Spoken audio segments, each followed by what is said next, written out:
pelo Centro Automotivo Marrom Car para o primeiro vídeo da nossa semana, galera. É isso aí.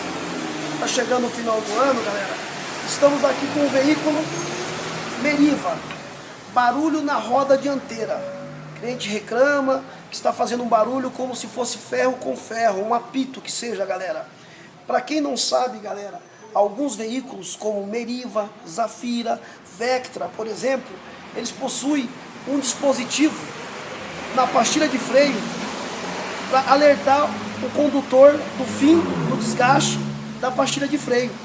Então, quando substituir a pastilha de freio, observa-se que isso aqui esteja intacto e na posição correta, para que ele te oriente a próxima troca da pastilha de freio, galera. É isso aí.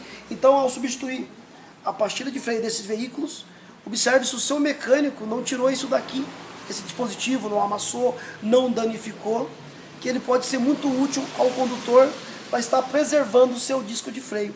Então fica aí a dica do Marrom Car, galera, para vocês. É isso aí. Até a próxima.